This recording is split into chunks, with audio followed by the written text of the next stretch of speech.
Hola, buenos días. Bueno, lo primero, desear que estéis llevando este confinamiento de la manera más eficaz posible. Soy Iker, soy quien habló en el webinar sobre cómo influyen nuestras emociones y las estrategias contemplativas, meditación, etcétera, en nuestro sistema inmunológico. Y dejamos abierta esa opción de que hicieseis preguntas vía mail y contestarlas. Así que, bueno, nos ponemos a ello. Hay cuatro preguntitas muy interesantes de cuatro de las oyentes que estuvieron en el webinar. Voy a leer las preguntas para contextualizar y después voy respondiendo. ¿Ok? Bueno, entonces Cristina pregunta que ante una emoción tenemos diferentes estrategias de regulación. Una es afrontar y por diferentes vías regular ese estado emocional.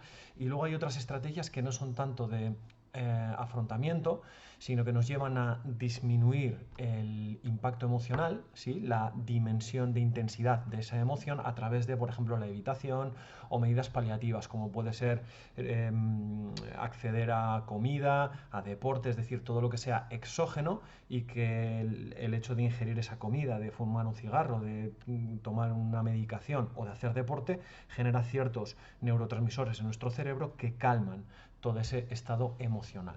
¿Vale? Pregunta ella, ¿cómo gestionar este punto en el que nos calmamos un poco a través de la comida, chocolate, dulce, etcétera? Es una zona de confort para nosotros porque no llegamos a afrontarlo y además nos damos un gusto al cuerpo. ¿Qué hacer aquí para evitar la frecuencia de esas medidas paliativas? Es una pregunta muy interesante, Cristina. ¿Vale? ¿Qué es lo que ocurre? Mira, cuando nosotros nos remitimos a lo que se ha visto en los estudios dicen que los estresores de media magnitud están mucho más relacionados con las estrategias paliativas, por ejemplo, a través de la comida. ¿Mm?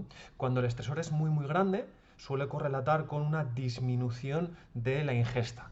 Es decir, que ante una situación de estrés comas más y de un tipo de comidas que todos conocemos o comas menos, suele estar asociado a la intensidad del estresor. Entonces lo que se ha visto es que con todas estas situaciones de estrés cotidianas, el trabajo, ¿sí? Las relaciones personales, etcétera, etcétera, son estresores de media intensidad y eso suele estar asociado a comer más. Bien, entonces, entendamos qué nos está pidiendo nuestro cerebro ante esa situación de estrés. Hay una activación, hay una secreción de neurotransmisores y nuestro cerebro lo que está pidiendo es calmar esa secreción de neurotransmisores, que tiene que ver sobre todo con el sistema noradrenérgico de activación, el eje HPA y la secreción de cortisol, etcétera, etcétera. Entonces, lo que son recompensas naturales, ¿sí? Como son la comida, sobre todo la comida que evolutivamente nos genera energía rápida a través de los hidratos, el sabor dulce, ¿sí? Para el cual está codificada nuestra lengua, nuestro paladar, y la energía a largo plazo, que está relacionada con la grasa, ¿sí? Esas dos tipos de alimentos, de sabores, generan una secreción de opioides en nuestro cerebro. Y esos opioides lo que hacen es calmar la activación fundamentalmente de nuestra amígdala, ¿vale? De una zona de nuestra amígdala que se llama amígdala vasolateral. Entonces la pregunta es, ¿cómo podríamos conseguir lo mismo, ¿sí? Sin comer? Pues o nos vamos a las soluciones más evolutivas, que sería moverte haciendo deporte, sexo también genera esa secreción de opioides, ¿vale? O si no, lo que tenemos que hacer es calmar esa activación de la amígdala con otro tipo de estrategia, que podría ser una estrategia contemplativa, ¿no? Hacer meditación, dar un paseo concentrado, es decir, generar un proceso en el cual desde arriba hacia abajo, desde mi consciente hacia las partes más subconscientes, yo voy disminuyendo la actividad de la amígdala sobre todo de una parte de la amígdala que se llama amígdala vasolateral, ¿sí? Entonces lo que hemos visto es que el mindfulness, cualquier tipo de meditación, qigong, tai chi, etcétera, etcétera, generan ese efecto de regulador de la actividad de la amígdala. Por otra vía, no es a través de la secreción de opioides, que es mucho más placentero, ¿vale?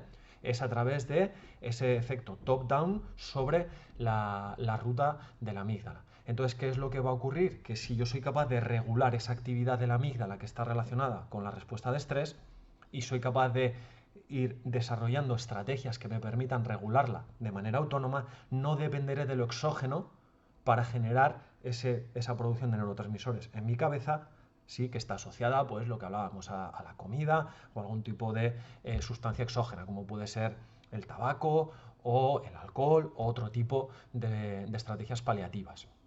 ¿Vale? Entonces, ¿cómo podríamos hacerlo? Pues o bien con remedios un poco más naturales, como podría ser deporte, o implementando una estrategia de, mira, antes de ir a comer, antes de abrir esa nevera y comer esa comida que es muy sabrosa, porque tiene que ser muy sabrosa para paliar ese estrés, voy a, por ejemplo, darme 5 minutos de respiración y a ver qué pasa después.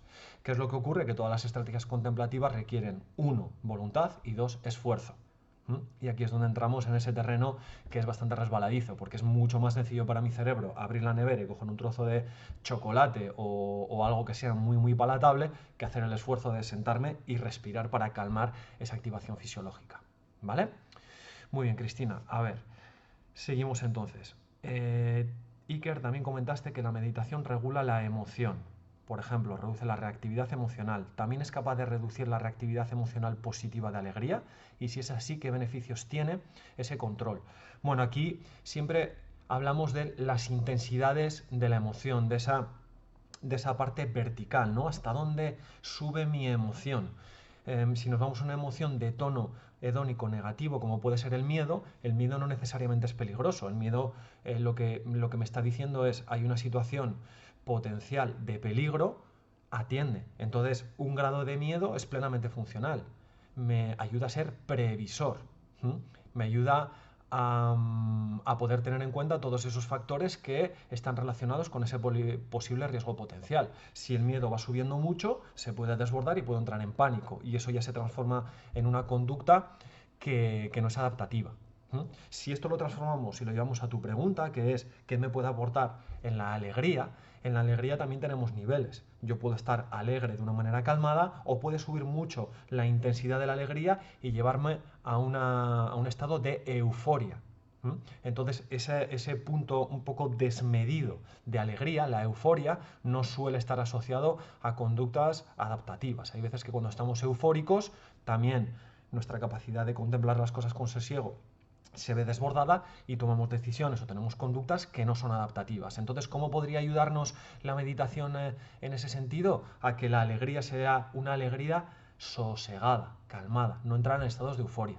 Al final, ninguna estrategia de regulación emocional va a llevarnos a no sentir emociones. No se trata de eso. La emoción es una respuesta completamente natural en el ser humano y se tiene que dar en nosotros porque inicialmente nos está procurando respuestas adaptativas.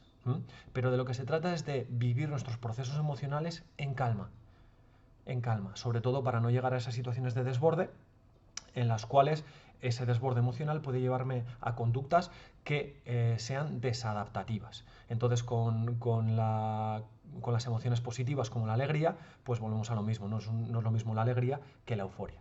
¿Vale, Cristina? Bien, pasamos a otra pregunta. Patricia pregunta, ¿qué tipo de meditación aconsejas para alguien que quiere iniciarse? Wow, pues no te recomendaría un tipo de meditación en concreto. Te recomendaría que vayas probando y que vayas encontrando un tipo de meditación con la cual te sientas más a gusto. Porque hay meditación estática, como puede ser sentarte en un banquito o en un zafu y empezar a meditar de una manera espartana, como puede ser el zen, y atender continuamente a tu respiración. Hay meditaciones que pueden ser más dinámicas, como puede ser el Qigong o puede ser el Tai Chi. Y hay meditaciones intermedias en la cual se van generando diferentes estrategias, como podría ser diferentes ejercicios que se hacen en el mindfulness, ¿no? Entonces, el mindfulness en realidad es un estrato dentro de una visión mucho más amplia que se está convirtiendo por esa abstracción que han hecho de una parte de un formato que tiene que ver con una filosofía y con una manera de entender la vida, y el mindfulness nos lleva a desarrollar la atención correcta, y como se ha occidentalizado se está transformando en algo por sí mismo el mindfulness, ¿no? Y ahora ya hay meditación mindfulness, ¿no? Mindful meditation, ¿no? Que lo puedes encontrar en las referencias científicas. Y la meditación mindfulness lo que te lleva es a ir desarrollando estrategias que son contemplativas, no juiciosas. Por ejemplo, el cuerpo, ¿no? Cuando se hace un escáner corporal, tú vas atendiendo al cuerpo. Cuando prestas atención a la respiración, lo que estás haciendo es dirigir tu atención a la respiración, pero con unos parámetros diferentes a cómo lo hace el Zen o cómo lo hace el Vipassana. Y cuando haces ejercicios de movimiento, de yoga de pie, yoga sentado o yoga tumbado, que se hacen también en el protocolo de mindfulness, estás atendiendo de esa manera mindful, con atención plena, al movimiento. Entonces, volviendo un poco a tu pregunta, no sabría recomendarte cuál sería la mejor para iniciar, porque esto es muy, muy, muy individual. Yo personalmente, y llevo ya muchos grupos de meditación desarrollados y cientos de alumnos, generan más adherencia de manera inicial los ejercicios que tienen que ver con la respiración, ¿vale? Entonces, esos ejercicios suelen ser más placenteros, por decirlo de alguna manera, que ejercicios más contemplativos que tienen que ver con el cuerpo o con otro tipo de atenciones. Y luego tenemos que entender que si somos muy puristas en la búsqueda de los ejercicios y nos vamos a vertientes meditativas como el Zen, como el Vipassana, como el Vichara, etcétera, etcétera, pues son estructuras que están pensadas para un monasterio, para gente que quiere ser monje o quiere desarrollar su vertiente meditativa de una manera muy profunda. Entonces suelen ser bastante rígidas, ¿no? En ese sentido. Yo creo que tenemos que ir adaptando todas esas estrategias de meditación a nuestra situación y a nuestro contexto social, en el cual tenemos que encontrar unos tiempos que sean asumibles inicialmente, algo que no sea excesivamente espartano, ¿no? Como ir a un dojo zen y que te pongan contra la pared, mirando contra la pared, que den al gong y que estés una hora ahí y que vuelvan a dar al gong, ¿no? Entonces, ¿qué te diría? Que vayas explorando cosas. E inicialmente, según mi experiencia, ¿vale? Con los diferentes alumnos que he tenido en los muchos cursos que he dictado, las estrategias que tienen que ver con la respiración suelen generar más adherencia, ¿vale? Espero haberte ayudado, Patricia. Vale. Viene Carla. Carla, llevo 10 años trabajando en una fundación para la promoción de la salud cardiovascular. Trabajamos varios componentes, entre ellos yo soy especialista en la parte emocional. Qué bueno, qué bueno. En la parte cardiovascular además es muy clave, ¿vale? Con los diferentes tipos de personalidad que están muy relacionados con patología cardiovascular. Y últimamente me estoy metiendo bastante en temas de PNI, además de entrenar sistema paleo, aunque no lo sigo estrictamente, una dieta paleo. No pasa nada, Carla. Creo que tenemos que ser muy flexibles. Creo que los extremos no son recomendables y encontrar esos puntos en el cual tú te has decidido por una filosofía dietética y que luego tienes tus puntos más de flexibilidad, creo que es mucho más rentable que ser excesivamente extremo, ¿vale? Entonces, en los grises encontramos siempre el equilibrio. Bien, estoy muy interesada en todo lo que tiene que ver con neurociencia y comprensión de los procesos mentales y emocionales desde un punto de vista fisiológico y neuronal, porque creo que de esta forma se puede entender mejor qué estrategias se puede emplear para recolocar y dar argumentos convincentes a pacientes. Bien, pues estoy completamente de acuerdo. Yo soy un enamorado de la neurociencia, porque explica los procesos y cuando tú vas entendiendo cómo se manejan los parámetros a nivel del cerebro, es mucho más fácil que tú puedas explicárselo a un paciente y que ese paciente se adhiera más a tu tratamiento. Entonces estoy completamente de acuerdo contigo. Bien, también trabajo con deportistas en mi proyecto de Suelta los frenos. Muy bien. De por qué una salud integral es tan importante para la estabilidad física y emocional. Sin duda, es decir, lo que aporta la PNI es la visión global de la salud. PNI no es una terapia en sí misma. Tú tienes una visión global y luego te vas nutriendo de diferentes abordajes terapéuticos, que puede ser la meditación, puede ser cambios en la alimentación, puede ser suplementación o puede ser regulación del biorritmo. Pero PNI como tal no es una terapia, es una visión de la salud, que de todo lo que he explorado a mí me parece la más completa que yo conozco actualmente. Vale, en este sentido, mi duda va encaminada al proceso neurológico y fisiológico que interviene en la meditación. Vale, muy, muy interesante.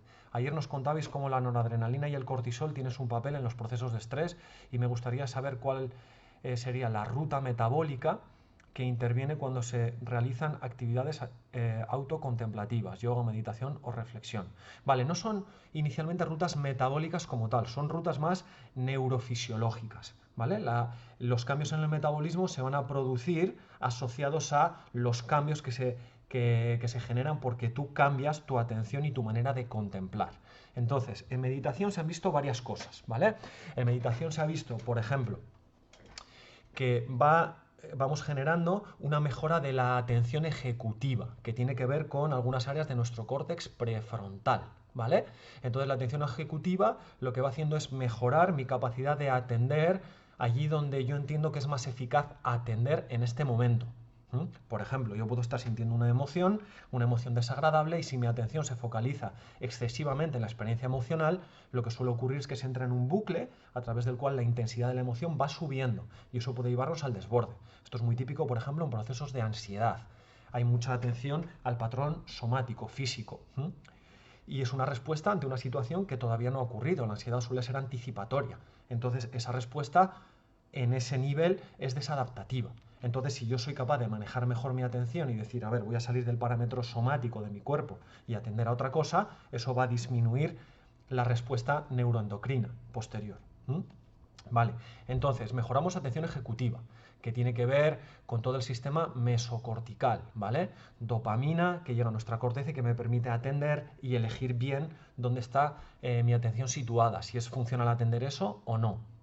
Vale, otro lugar donde se ha visto que influye de manera positiva la meditación es en la relación que hay entre la parte cortical, voluntaria, consciente, y la parte límbica, ¿vale? Entonces eso es toda esa ruta córtico-límbica.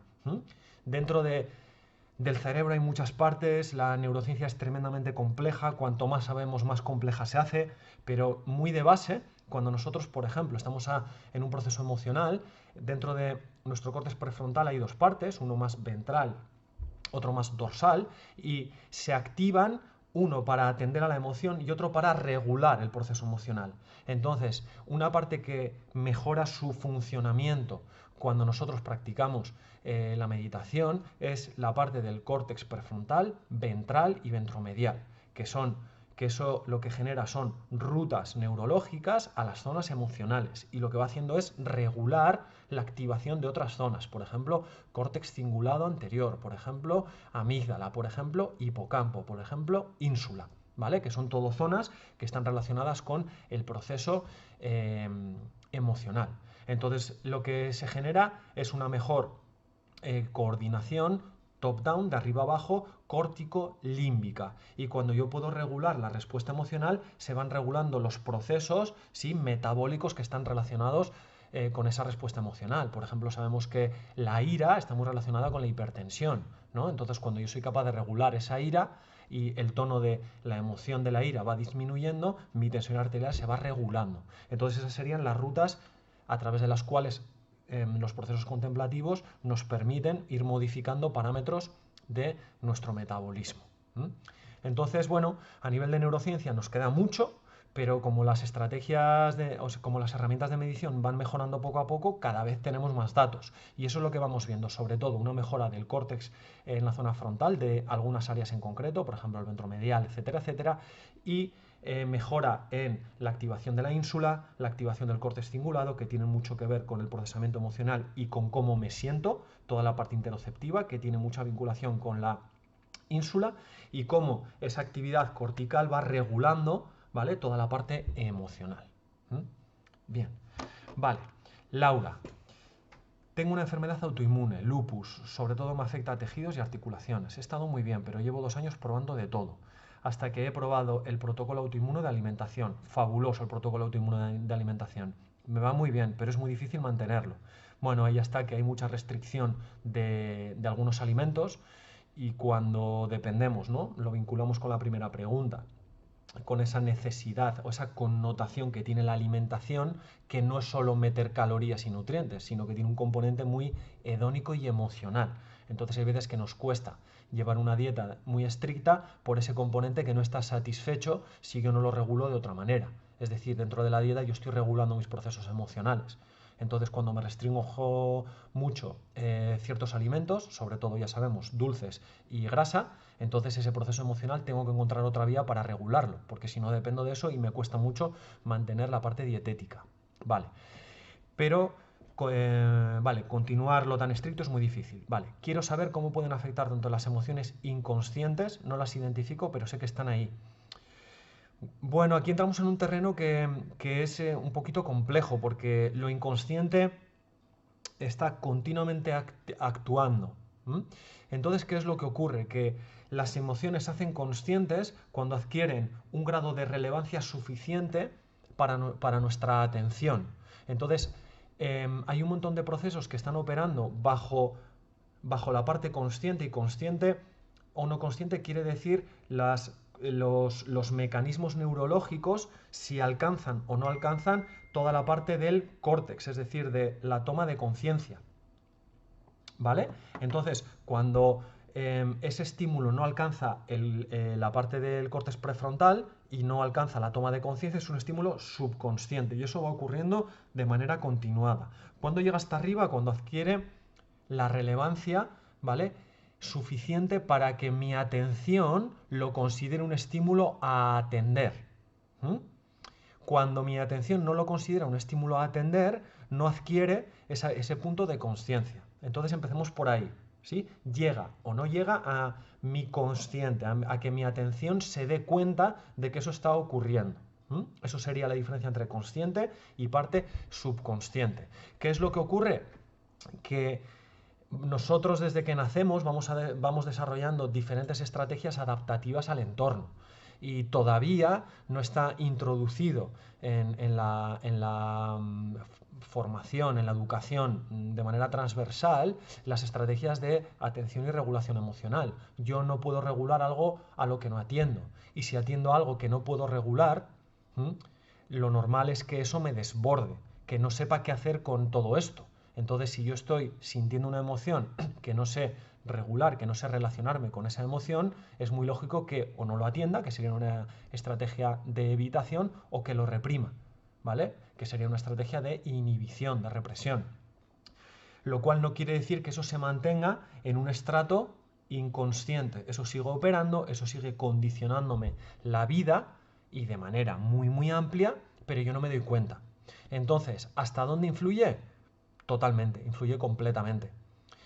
Aquí dependerá del trabajo personal que tengas hecho, de si ya te has planteado el hecho de hacer un proceso de interiorización, de hacerte consciente de qué emociones están surgiendo de manera inconsciente, ¿vale? Es decir, abrir tu atención, sacarla de los estratos externos y meterla hacia los estratos internos.